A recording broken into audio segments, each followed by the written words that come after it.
Hey all, just wanted to have a preliminary real estate meeting just to show you kind of how I think through some things.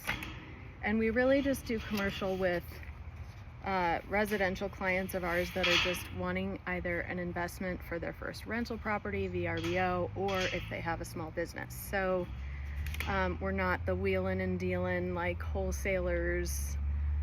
We just don't want to work in that demographic, to be honest. Okay, so I went to see, just to give you a way of how I think about it, and you can ask any questions or all of that. I just went to see two properties that are adjacent to each other. One is, so they're both in Old Littleton. One used to be a language school to teach people English for international students, and another one is a house around the corner that backs up to this international school. So the good news is they're both zoned downtown mixed use. It's called DMU.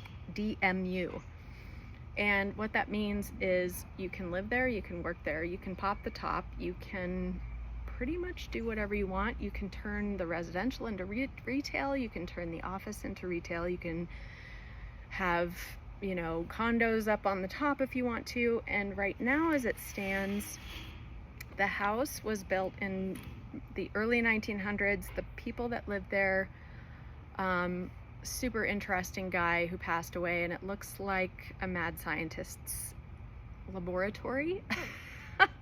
So I toured that house to see the value of it, if there was any in the structure. And then I went next door and toured the international school.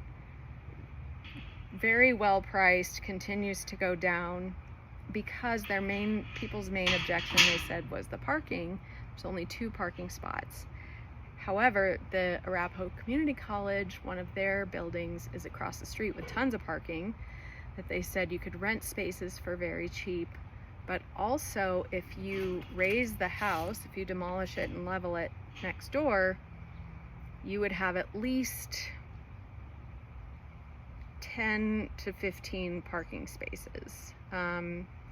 So that would be my recommendation. She does not, as far as I know, I need to do more research, but she needs to sell the house to move to Texas. Honestly, I think the land is probably close to worth $300,000. So she's asking $600,000 for the property. It's down $75,000 from the original listing price. And if you're just going to raise the property, you could offer maybe $400,000, and it would cost about $40,000 to totally demolish, raise, level the property, and then you just put in, parking bumps for people to park there until you want to spend money to pave it. Then this school building is so cool. So, and we can negotiate including the furniture and everything in it. He's retiring, and it's 1 story. You can see level. It was updated in 2020, 2012. And really nice entry inside. I can send you the digital, obviously, the link. But there's a really nice woodwork lobby. This is a turnkey WeWork space. So instead of spending money on your WeWork space for someone else, you could just use the administrative offices and the maybe 1 or 2 conference rooms. Then the rest of the classrooms, so you have 4 classrooms, you could immediately turn into WeWork spaces. It has projectors with the screen, really great lighting, desks, furniture, amazing. And there's a kitchen in there, like at your WeWork space, that everyone could use, a community kitchen, and 2 commercial bathrooms, and that are really nice, and water fountains. So you could immediately, if whoever purchased this building, they could just immediately then advertise it. All you would do is take the international school sign down, and then now you've got your WeWork space.